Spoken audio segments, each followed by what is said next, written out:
Ladies and gentlemen and friends, good morning. Today is the 27th of September, and I have a surprise for you. Well, actually, it was me who was surprised last night when Dr. Wilku called to say that unfortunately, Dr. Mohan, who is our speaker today, and a surgeon, had an emergency surgery or had a surgery that would be extended beyond the usual time of 4 or 5 hour surgery, and therefore may not be able to take the session today. And he suggested that since lifestyle was the emphasis of our DiaBeat challenge, we should move about that subject. And I agree with him. So, what I will do is I will share my slides and see and make this presentation to you. Now, what I'm trying to do is to make my screen full, which I believe I have succeeded. Well done. One can learn new things at Sir, almost your any screen is not, age. sir, your screen is not visible. 1 second.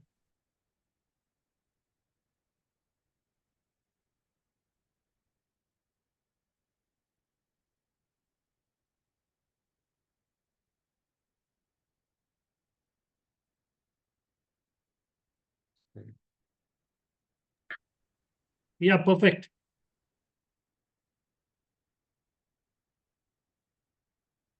Well, I said one can learn new things at any age, but I was obviously wrong because I tried to share, but I couldn't. So my young colleague in the office came and corrected that. So, ladies and gentlemen, healthy lifestyle. Now, I'm going to talk about a healthy lifestyle in the context of diabetes.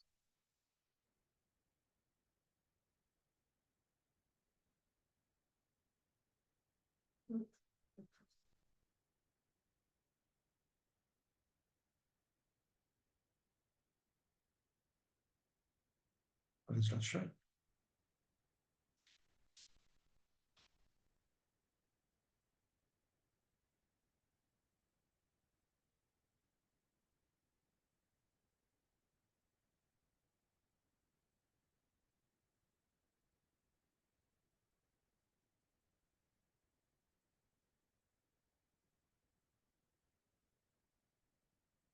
There's something.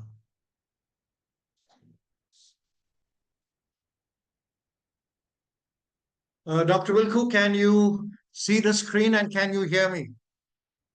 Sir, I can hear you clearly. Your PPT is there, but it's not on the slideshow. It's a PPT version. It's not on the slideshow, it's on the PPT version. Okay, so I'm sure one of my young colleagues will help me out with this.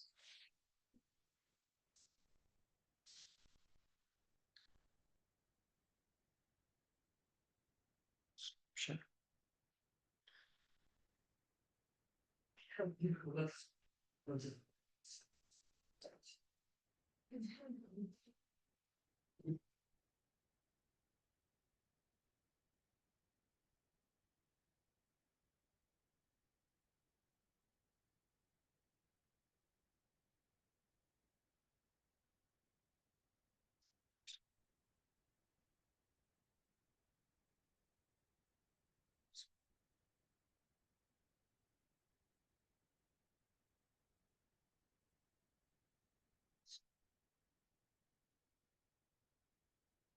Neha, Dr. W, can you confirm that my screen is visible and I'm audible?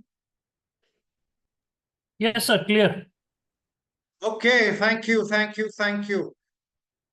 As I mentioned earlier, friends, you can't teach an old dog new tricks. So that's an English phrase that means that, from my perspective, that it takes older people a little longer to learn uh, well, modern techniques. But nevertheless, wisdom is what we have, and wisdom is what I will try and share with you today. I mentioned earlier that I'll be talking about healthy lifestyles, but from the perspective of diabetes. Now, during the last 4 or 5 webinars, uh, almost every speaker has spoken about diabetes, the types of diabetes, various diabetes tests, complications, and the benefits of a healthy lifestyle. So, I will not touch upon these topics except in a passing sentence. What is diabetes? In relevance to what I'm talking about today, what is the physiology of diabetes? Diabetes is excess sugar in the blood. And I'm going to leave it at that. I'm not going to talk about the insulin correlation, the glucagon correlation, or the liver correlation, or the pancreas correlation. I'm simply going to say that diabetes is excess sugar in the blood. Now, we've heard from our previous speakers, including Dr. Wilco in our last webinar, about the different types of diabetes. And we know that there is type 1 and type 2 and gestational diabetes and diabetes resulting from a specific medical situation and so on and so forth. We've heard this.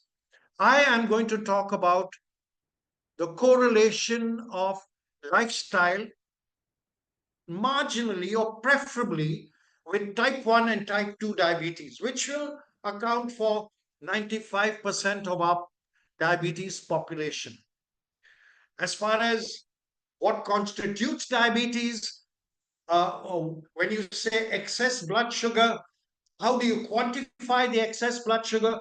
I'm simply going to say that you take 2 tests, or I would look at 2 tests from my perspective in our discussion today and say fasting blood sugar above 100, which you could do anytime. You can test at home, you can test in a clinic, and HbA1c, which is a test done every 3 months, of above 5.7. This is what I would constitute as diabetes or pre-diabetes, and I'm directing my talk to this group. Complications of diabetes are profound. It's blood sugar circulating in the body. You have renal problems, that's nephropathy. You have eye-related problems. You have problems with the heart. You have problems with the nerves, neuropathy, and so on and so forth. Now, those are the complications of diabetes. And therefore, that 13% population or 18% population in the Middle East that has diabetes spreads to about 60% because of the comorbid conditions that diabetes correlates with. And then why do we talk about the benefits of a healthy lifestyle? I make a simple statement here, and that statement is that 50% of individuals who actively pursue a healthy lifestyle can prevent diabetes. 50% and more who live a healthy lifestyle can prevent diabetes. And for those individuals who have diabetes, 50% of individuals and more can manage diabetes better through lifestyle. So, under those circumstances, I'm going to simply take an old presentation and talk about the new aspects that I see in correlation to diabetes. So, I'm going to talk about lifestyle from 5 or 6 different areas. We're going to talk about a medical screening. We're going to talk about diet, which is so important. I'm going to talk about the utilization of blood sugar through physical activity. Exercise is a good example, which is one. I'm going to talk about the endocrinic correlation between stress and anxiety and diabetes. And I'm going to talk about what are the impacts of alcohol and smoking on diabetes. What has injury got to do with diabetes? And what has immunity got to do with diabetes? Now, all of these aspects, whether it is medical screening or a diet or your activity levels or your stress levels or your habits of smoking and alcohol, or safety and accident prevention, hygiene and immunity, all these are various aspects of lifestyle which I will touch upon today. Now, let's take slide one, or the first step. If these are the several rules of good health, then let's take the first rule. You must know your numbers. This is vitally important. And I talk about this from the general perspective of being healthy. Remember, we are talking about two different aspects today. One aspect is how do you remain healthy? What are the benefits of lifestyle? And the second aspect is what is the correlation of lifestyle with diabetes, which is the specific population that we are talking to, or we are talking with, or we are associating with in today's webinar. So, from a general perspective, we know that the World Health Organization tells us that we must all have an annual medical check. It says more than that. It says if you're below the age of 40, you can do it once in 3 years. If you're above the age of 60, you should do it every year. I will simply say annual medical check. You need to have an annual medical check, which is done in the hospital to know your numbers.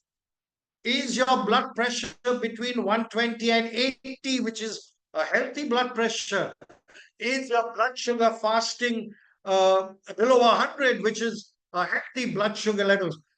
What is your cholesterol levels? What are your triglyceride levels? All these different aspects, your ECG, your TMT, your X-ray, your bone mineral density, all these different aspects, your liver, your kidneys, your eyes, your hearing, all these aspects, the entire human body is, is evaluated, and you are advised on how to move forward in order to remain optimally healthy. That's a medical check. Now, a lifestyle check is a little different. Health and illness are two ends of a spectrum. So I'm correlating health with wellness in this aspect. A health and lifestyle check is a little different. It identifies cause. Now, if you have blood pressure, for example, what is the cause? And amazingly, the cause could be family history, or if you have diabetes, for example, what is the cause? Amazingly, the cause could be a family history, it could be race or nationality. It is very probably connected to the food you eat, which is very likely high carbohydrate. It is very likely related to obesity or stress or alcohol consumption or different aspects of lifestyle. So, a lifestyle check correlates cause with effect.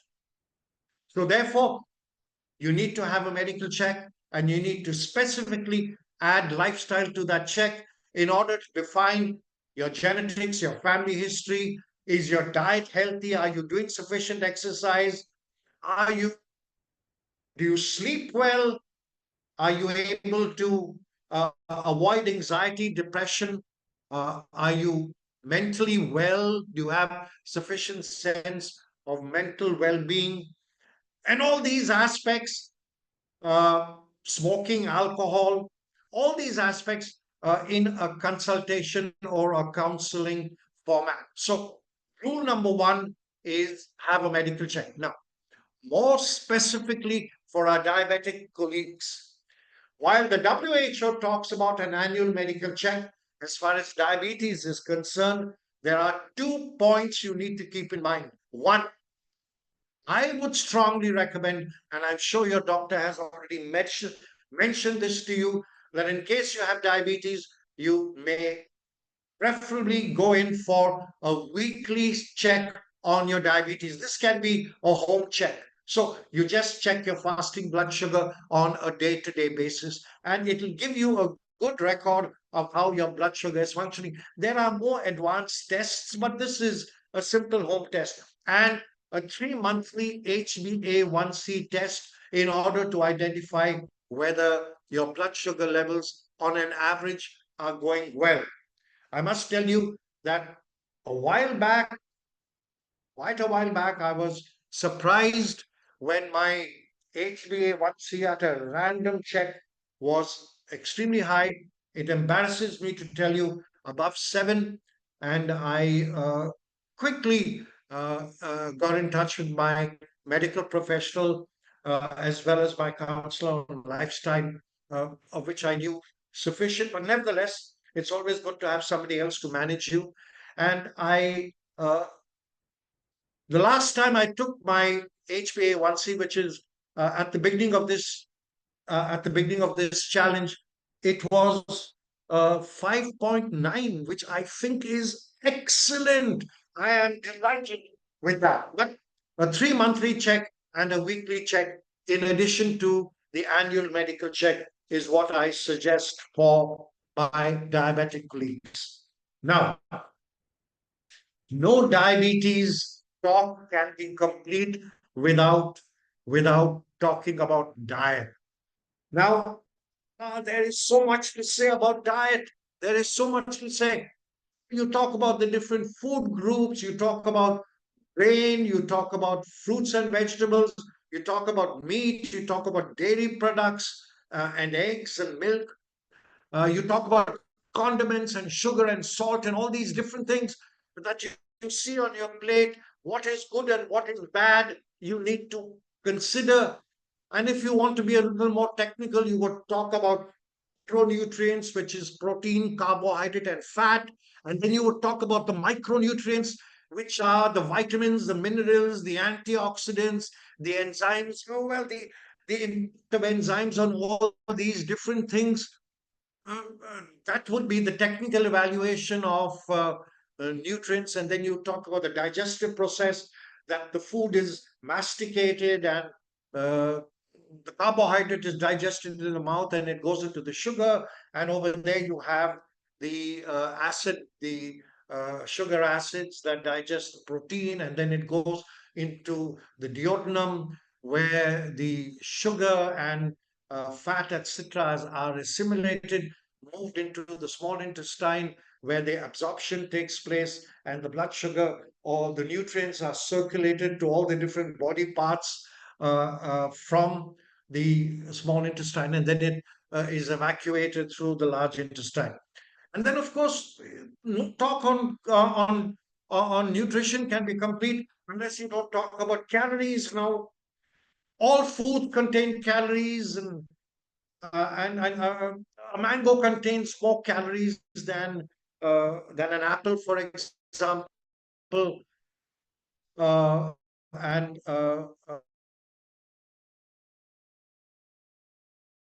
fried egg would contain more calories than a boiled egg, and things like this. But we are tending to move away now from the precise evaluation of calories, even while we say that anything between 1,000 to 500 to 1,500 calories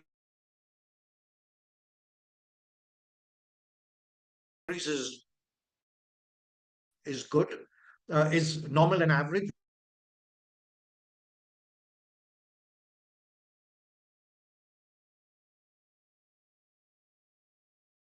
Hoping for the best. Now, as far as diets are concerned, there are so many different types of diets, but what stands out is the low carbohydrate diet in diabetes. What you need to keep in mind in diabetes is the glycemic index. This is specific to diabetes. And what you need to keep in mind is low carbohydrate. Remember, I spoke about carbohydrate, proteins, and fats. Carbohydrates are converted into energy through starch. Carbohydrates are converted into energy through sugar and glucose.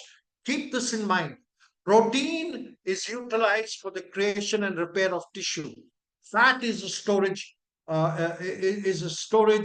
nutrient and made available in moments when required, and also are beneficial in omega-3 and omega-6 and so on and so forth. But if you're diabetic, keep an eye on carbohydrate, which is converted into Glucose and sugar circulate in the blood, transported by insulin to all the different muscle tissues, and over there converted into energy. So therefore, if you have excess blood sugar, you need to control your carbohydrate. Now, in order to control carbohydrate, what would you do? You would simply go for high fiber foods, which is non-processed foods. For example, multi-grain bread instead of brown bread.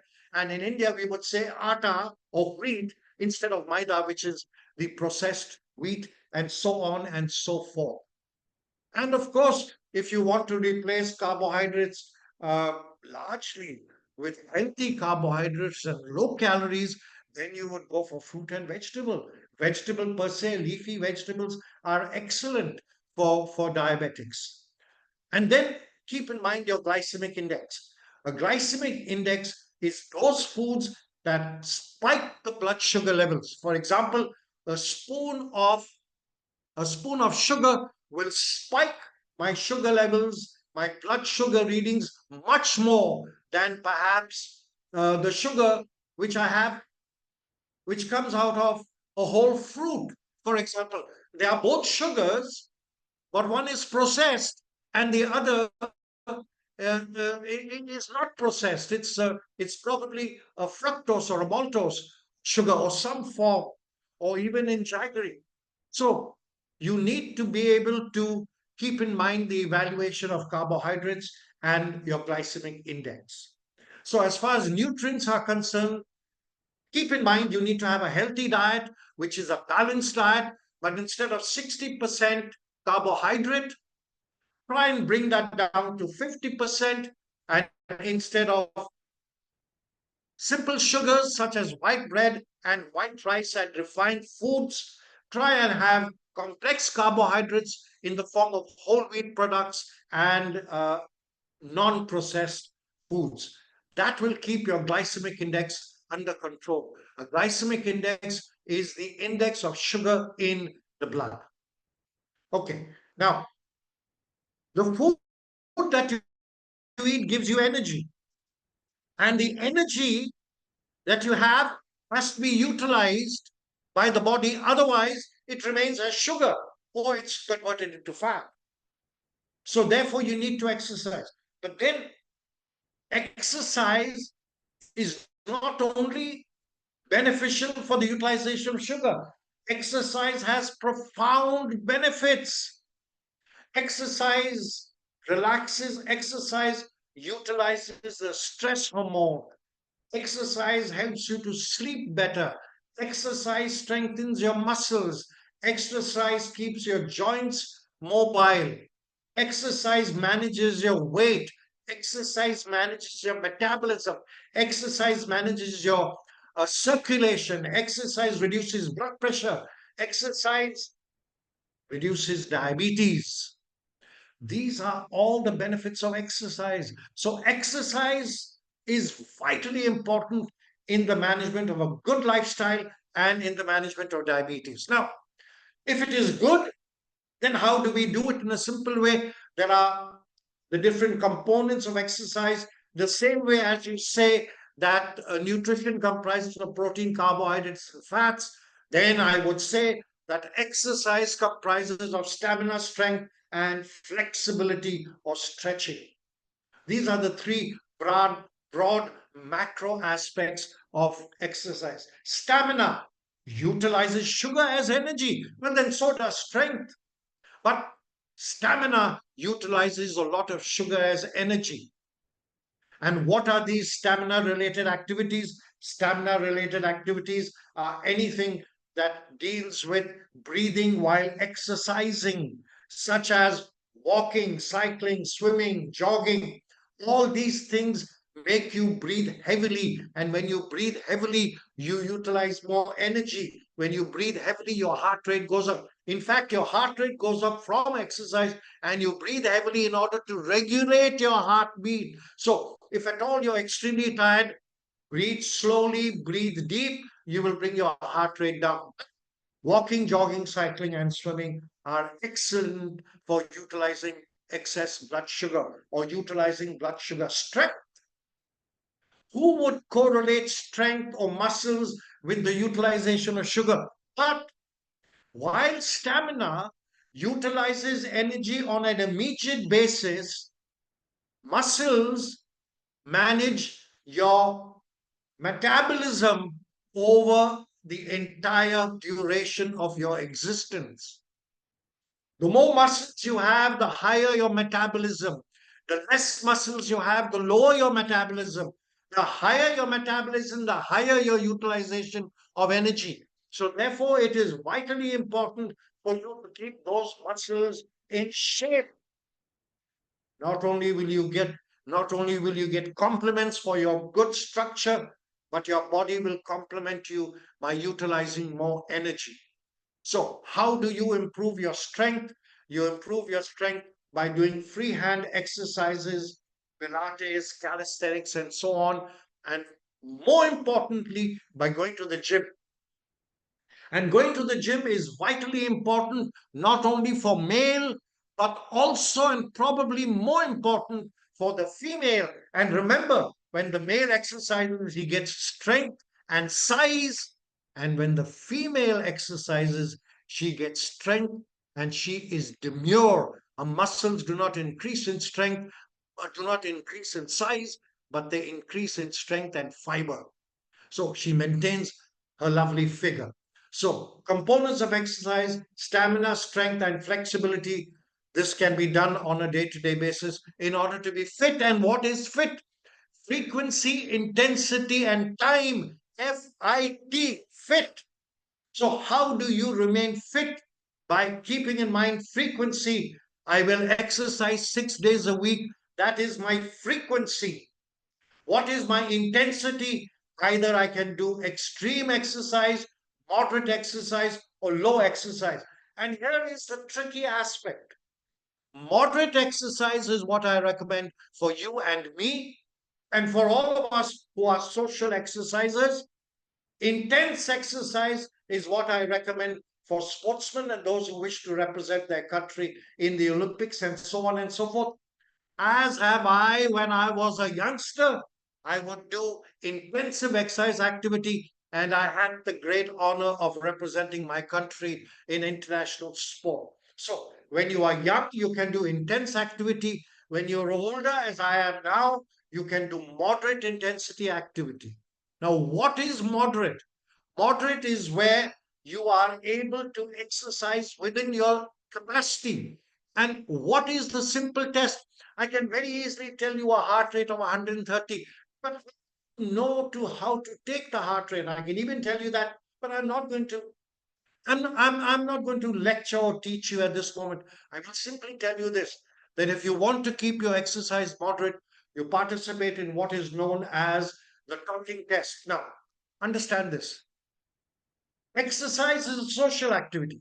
Never exercise alone. Do not exercise alone. It can be dangerous because you are pushing your heart rate up to 150 or 160, whereas a resting heart rate is 60 or 70. So you do not want to exercise alone. In case of an emergency, you need somebody at hand to help you. So exercise is a social responsibility. I would like you to exercise in a community with friends.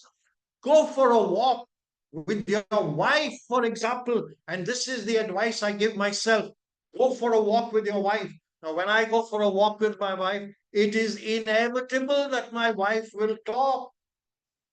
She will talk. Now, as long as she can talk, her activity is moderate. When she cannot talk and becomes breathless, the activity is intense. As long as I can answer and say, yes, dear, of course, dear, I will say whatever, I will do whatever you ask me to do, dear. It means that my exercise activity is moderate because I am able to talk. If you can talk to each other during exercise, that is moderate.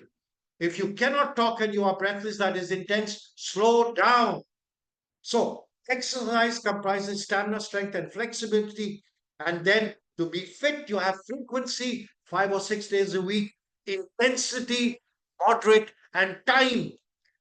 The American Heart Association, the American Physiotherapists Association, the American sports medicine specialists and physicians and so on and so forth have given us a diktat which says 30 minutes of exercise with a slight intensity of about 130 beats a minute, or 60 minutes of moderate activity, which includes walking.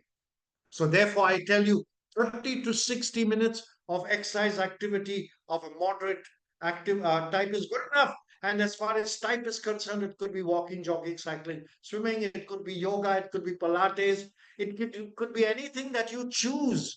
But try and keep it moderate if you are in advanced age. So, for the diabetes, 2 points I would like to emphasize. One, please remember that your feet are sensitive to injury. In diabetes, you have bad circulation or poor circulation in the feet. So, therefore, make sure that you wear comfortable shoes and make sure that you wear comfortable socks. You do not want to have an injury in your feet. Number one. Number two, this is medication. You have to take your diabetes medication.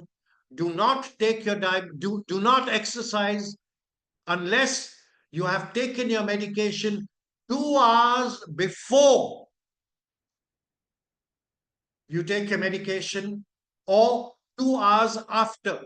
I would recommend, please go for your exercise and after 2 hours, take your medication, is what I would recommend. Your doctor will tell you best because medication comes in different types, including injectables, and your doctor can best advise you on that. So, that is the rule on physical activity. Now, let's talk about the rule on mental well being. Mental well being. Why would I? How do you correlate? How do you correlate stress, anxiety, and depression with diabetes? I mean, what is the connection? I can see the connection with diet. There's a direct connection. I can see the connection with exercise. There is a direct connection, utilization of sugar. What is the relationship of stress? Friends, stress activates the endocrine system in the human body. That is your hormones. Stress activates your hormones. High levels of stress will increase blood sugar levels. High levels of stress will directly increase adrenaline. Adrenaline will immediately draw on high utilization of sugar or will require high levels of sugar in order to utilize that energy. And then again, the opposite of stress is relaxation. With relaxation comes the utilization of cortisol and all these other stress reducing hormones. So, stress is certainly connected with diabetes, the endocrine system, and the moderation of the utilization of insulin and sugar. Stress has a role to play. So, stress is connected with almost everything. Stress is connected with headaches, stress is connected with irritability, with sleeplessness, with body ache, with high blood pressure, with diabetes. Stress is connected with almost everything. Arthritis, spondylosis. And where does stress comes from? It comes from your personality, ambitious, competitive, result oriented. It comes from problems at home, problems at work. It comes from a poor routine, insufficient sleep, meals at oddest of times. It comes from life problems, medical problems, legal problems, financial problems. Stress comes from all these areas. And this causes a malfunctioning of your endocrine system. And this results in the complete disorganization of insulin and glucose utilization. So, how do you manage stress? Of course, you can manage stress by doing exercise. You can do exercise, I've already said 30 minutes a day, and you will absorb all the stress and you will neutralize and bring the endocrine system back on par. So, that is one way of doing it. You can have sufficient sleep. You can meditate. You can relax. You can pray. This will bring your endocrine system, your brain waves back to normal. You can meet with friends. I was reading somewhere that probably the most profound impact that any external stimuli can have on the human body is music. I mean, you can you can relax the mind by being with friends, by having friendships, by going to visiting colleagues, by talking about day-to-day activities. Social friends are a great benefit in reducing stress. And of course, let us not forget prayer. Prayer is the Almighty speaking to you and giving you the solutions that you are praying for or that you are craving for. So, stress has an impact on diabetes, and therefore you need to manage your stress. Now, one of the simplest ways of managing stress is through sleep. But diabetics do not sleep too well. They have a poor quality of sleep. And I can account for this. You will get up at 3 a.m. or 4 a.m. and you will visit the toilet. Okay, so that's going to break your sleep up anyway. Or you will have sleep apnea. You will have diabetes, certainly impacts sleep. So it is vitally important. It is vitally important for you to sleep well. The other aspect to keep in mind is sleepfulness. What will happen is that you will feel sleepy during the day and your productivity levels will drop.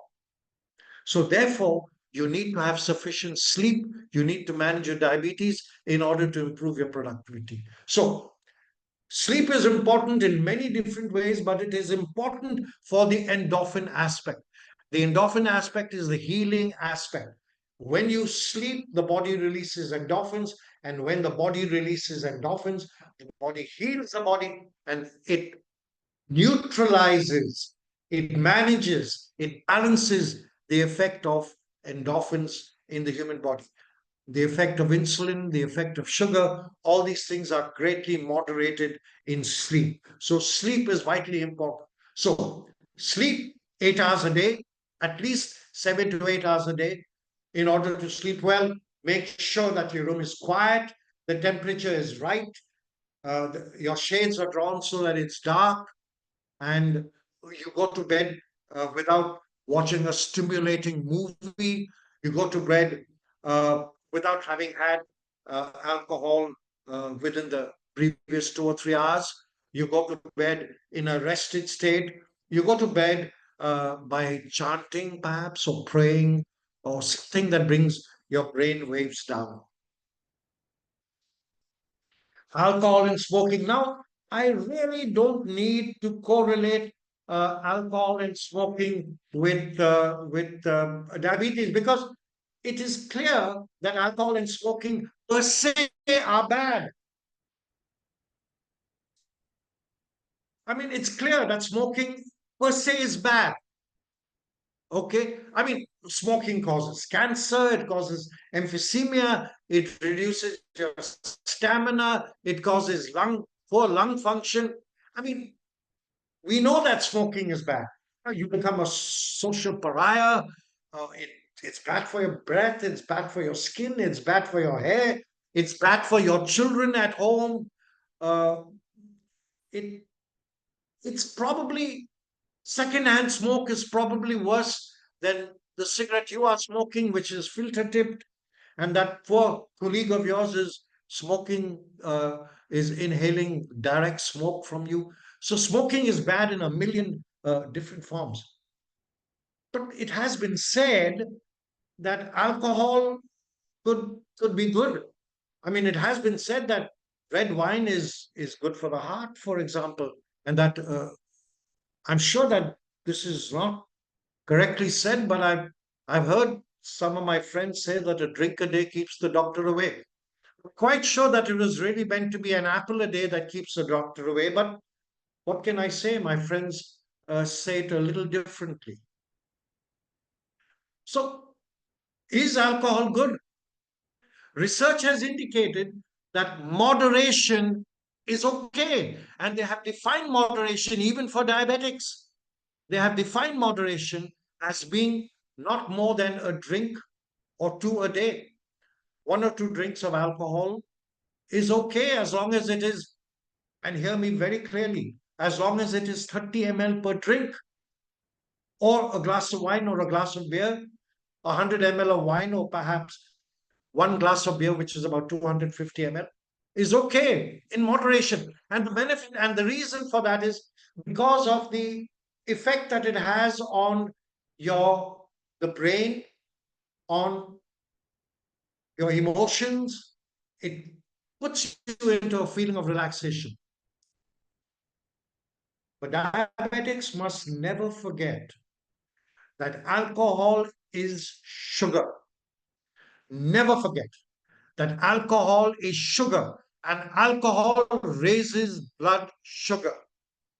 So, to that extent, you are allowed alcohol if you are able to maintain it within the rules of moderation.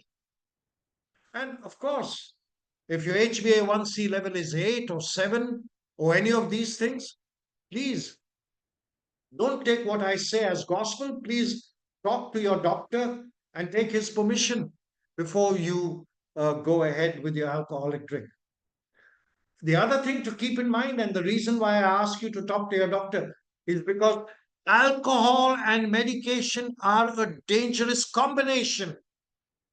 Alcohol impacts medication in different ways, and different medications have a different effect when utilized with alcohol.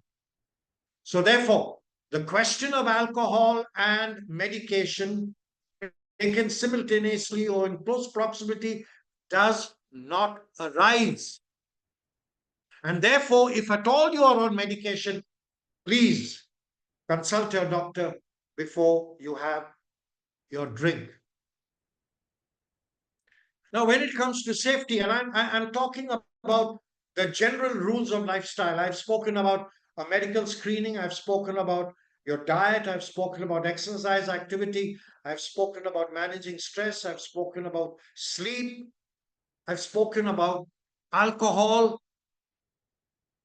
When it comes to safety, I'm talking with specific reference to injury. Diabetics are especially prone to injury, and diabetics are especially prone to very poor recovery from an injury. It takes a long time to heal. So, therefore, please keep in mind that safety at all times, every time, is a phrase that is vitally relevant to diabetics. Safety in your automobile, safety in your occupation, recreation, home, and so on and so forth. It is vitally important that you be safe at all times. And for diabetics, due to poor circulation and due to high blood sugar, recovery from injury is a tedious process. So please make sure that you adhere to those aspects. From 2019 onwards, we began to realize the great value of hygiene. Now, actually, in the 18th century, the beginning of the medical revolution was only because of improved sanitation. They realized in the 18th century that poor sanitation was what caused infectious diseases. And therefore, the world moved towards improving sanitation.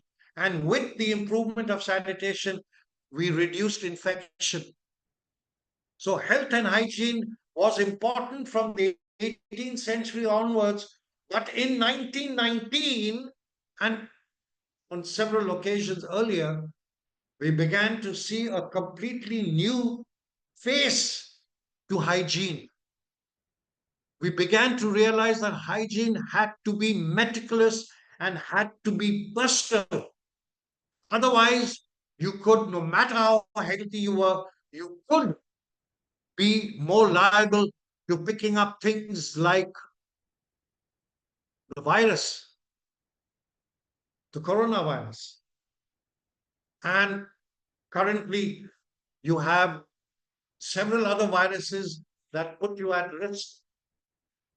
So, personal hygiene is vitally important, especially in diabetes. Diabetes reduces your immunity. Diabetes reduces your immunity. A reduced immunity will leave you open to all types of infections, viruses, bacteria, and so on and so forth. So it is vitally important for you, for your general health, and specifically more so in view of your diabetes, to adhere to the rules of health and hygiene. Safe water, avoid vectors like mosquitoes and bugs, bathing on a day-to-day basis, wearing clean clothes, eating foods that are fresh to keep your health intact and your immunity high, and most importantly, avoid crowding, avoid hugging.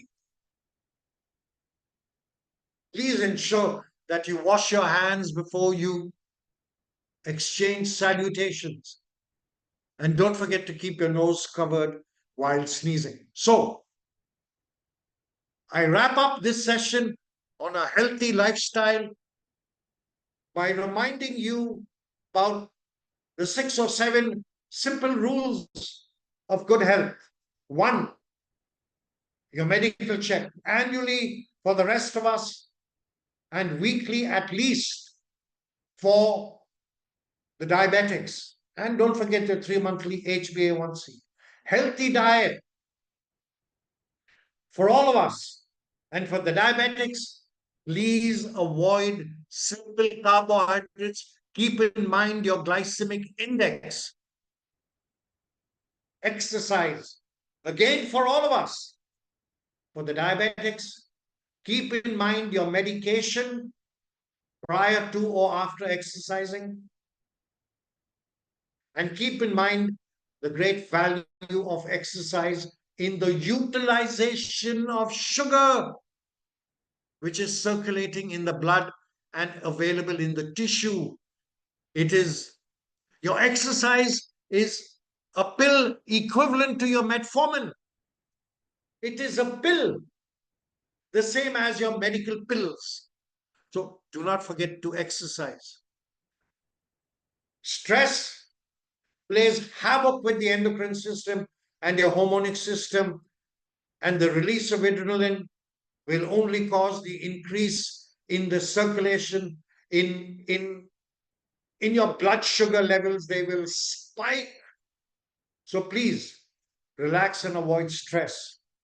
Alcohol is sugar. Please limit your alcohol and consult your doctor prior to moving into that space.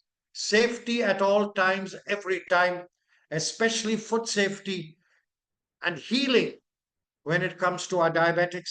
And finally, health and hygiene, crowding, breathing, sneezing, washing your hands. All of these things are vitally important. And with that, ladies and gentlemen, I simply say thank you. I simply say thank you for this surprising opportunity that I got to talk to you about good health. Thank you very much, Dr. Wilkin. Thank you very much, sir. It was really wonderful as always. I personally enjoyed the session because every time when you speak, there are many things which you address as an example, and it works very good. Thank you very much to cover and fill up this crisis. Now we have some questions, so I will take it from there. One question, you have already addressed this, but it's little different. Different theories advise doing exercise early morning or empty stomach. What is your opinion? Okay. You know, to my dear friend who to my dear friend who has asked this question about specifically mentioning different theories about exercise at different times. You know, my dear friend, at my age, I tend to have heard all the different theories, and as a consequence, I tend to settle in on my own little theory, which only adds to the confusion of other theories. But I'll give you my spectrum of thought. I believe that you should never exercise on an empty stomach. Never, never. You must exercise on a light stomach. Now, what does a light stomach mean? It can mean a fruit before you exercise. It can mean a cup of tea or a cup of coffee. It can mean sometimes simply a glass of water, but never exercise on an empty stomach. You would run into what is frequently known as a hypoglycemic response, which means that the body will, remember, the body utilizes sugar or glucose or glycogen. uh, it utilizes it within a few minutes of activity. For example, I'll give you a good example. If you were to run, okay, your sugar utilization will be completed in, if you are sprinting, in, surprise, 6 seconds. You can utilize all the sugar in every muscle in the body and you will not be able to move forward. You will cramp. If you are walking or jogging slowly, you can utilize this for about an hour or two. So, as far as exercising is concerned, you must exercise after you have taken something in order to avoid hypoglycemia. So my simple answer to your question in terms of empty stomach, please avoid an empty stomach and always carry some water with you while you are exercising. Now, morning, evening, afternoon, when should you exercise? Anytime convenient to you, but keep in mind one or two things. When you exercise in the morning, your exercise must be moderate. Yoga, Pilates, walking are moderate activities. The reason why I say moderate activities is because your heart rate in the morning is lower than your heart rate would be towards the evening. Your heart rate in the morning is in the region of 70, 60, 70. In those, your body is in a state of relaxation. You do not want to pump it up to 140 or 150, which will happen within minutes of your exercising. You start exercising, you go for a jog, and within 2 minutes, your blood,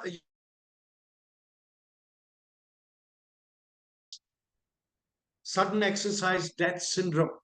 You don't want to enter into that space. Okay, so please keep in mind that exercise in the morning should preferably be moderate. Exercise in the evening can be active, weight training, jogging, running, swimming, because your heart rate is already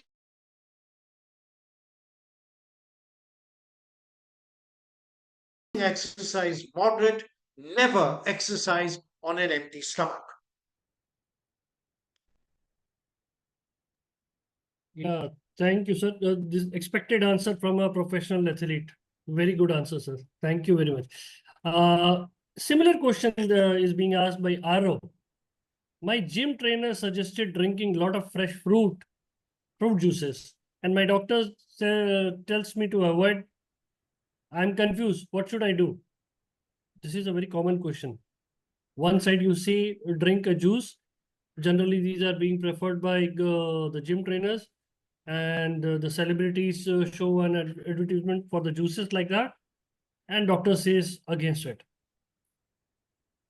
Yeah, I can understand your confusion. I can understand your confusion. So I'm going to take a comprehensive view of this question.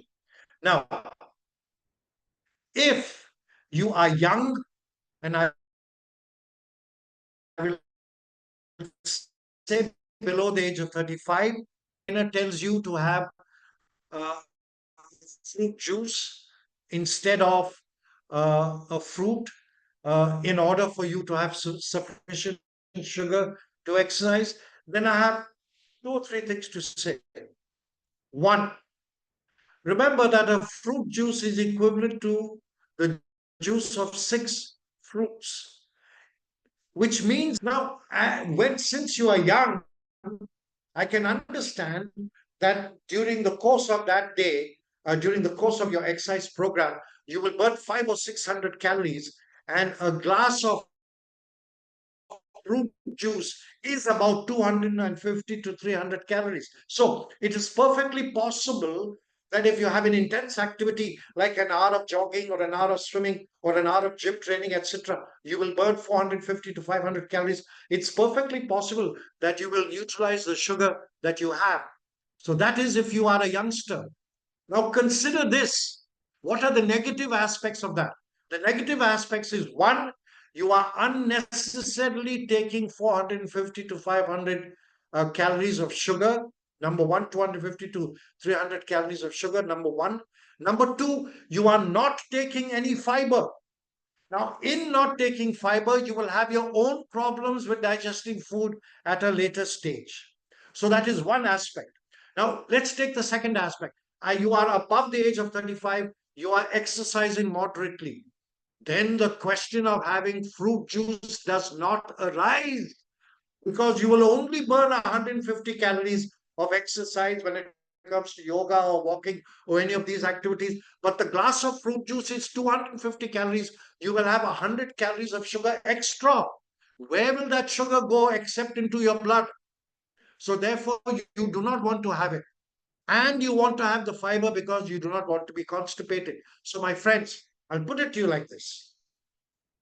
I would strongly recommend that you have 4 or 5 fruits before you exercise rather than the fruit juice. Okay, there is nothing wrong with having 2 or 3. If I have 2 oranges before I have a heavy workout, it is good. If I have 2 bananas, 50 or 70 calories, if 2 is 150 calories, I'm going to burn 400 calories. Where will the extra calories come from? It will come from residual fat, which is in the body. So I am a strong believer in fruit rather than fruit juice. But then, you know, I have to be respectful of your trainer who is perhaps training you to become a world champion. So I am not going to enter into that space. But if you are not looking at being a world champion, then, my dear friend, I would recommend fruit rather than a fruit juice. Uh, yes, sir. There is one interesting question. Now, Sarfraj has asked, what is the best for controlling diabetes as he is not able to do the exercise at all? People want quick fixes.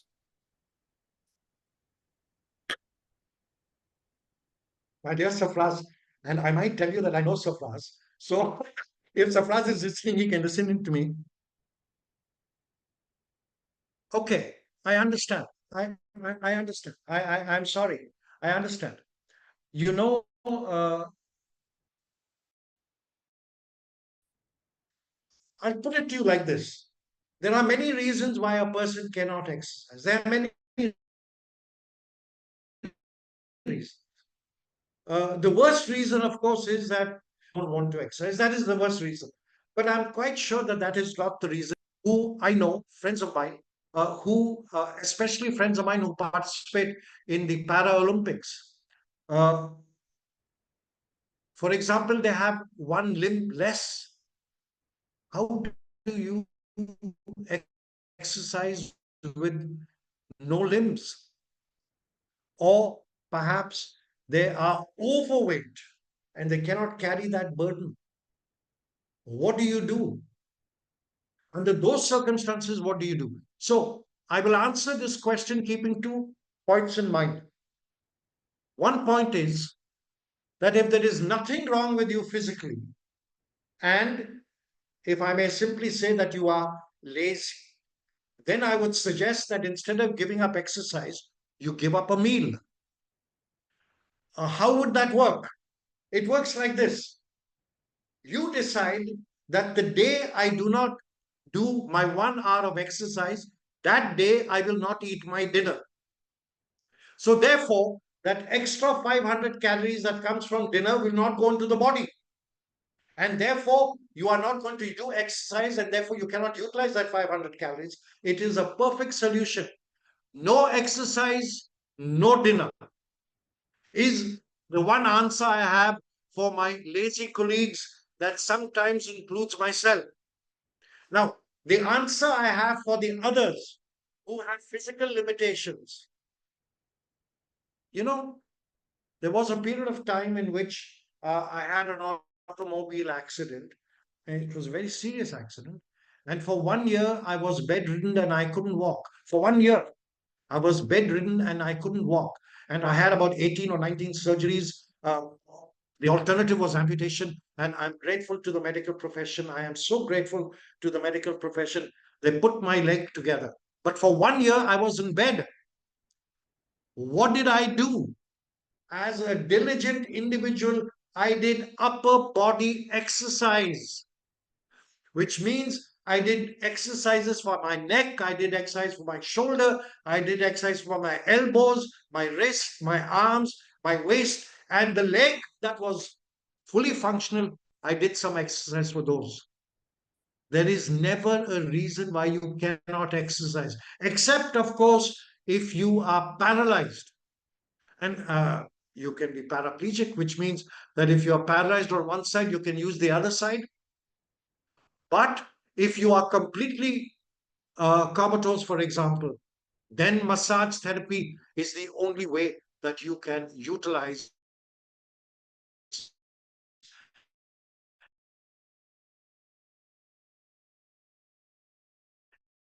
in order to keep your circulation moving. Number one. If you are physically incapable, then utilize body parts that are physically that are normal in order to do your exercise.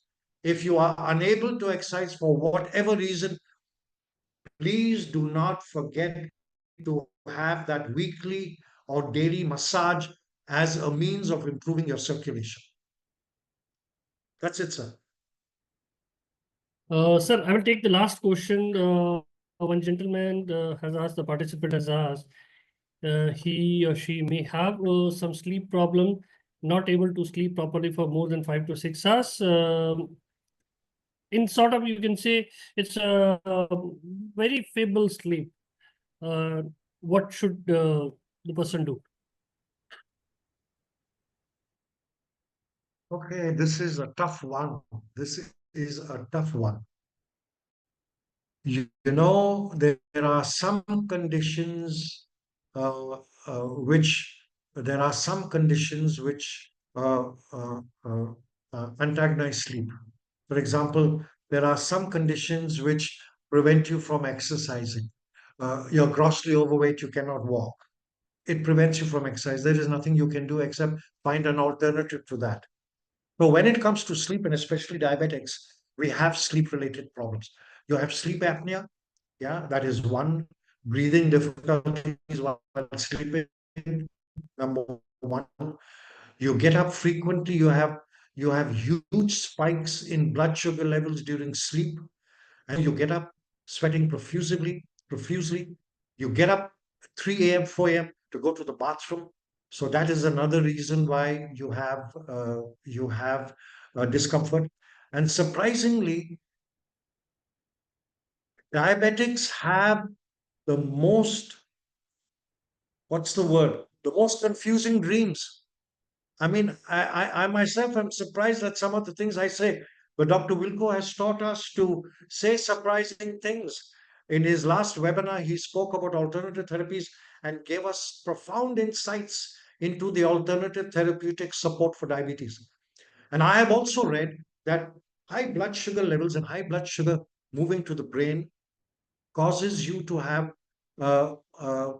very complex dreams. I can tell you that I was thoroughly confused last night I am. I shouldn't. I shouldn't embarrass my participants by saying I'm also diabetic, but it is true. And last night I had a whole lot of confusion in my sleep. In terms, I was dreaming of very confusing things. Maybe that's because Dr. Wilco had told me that I have to speak at the seminar today. So maybe that's what it is. So anyhow, all you can do, sir, is adhere to the sleep hygiene.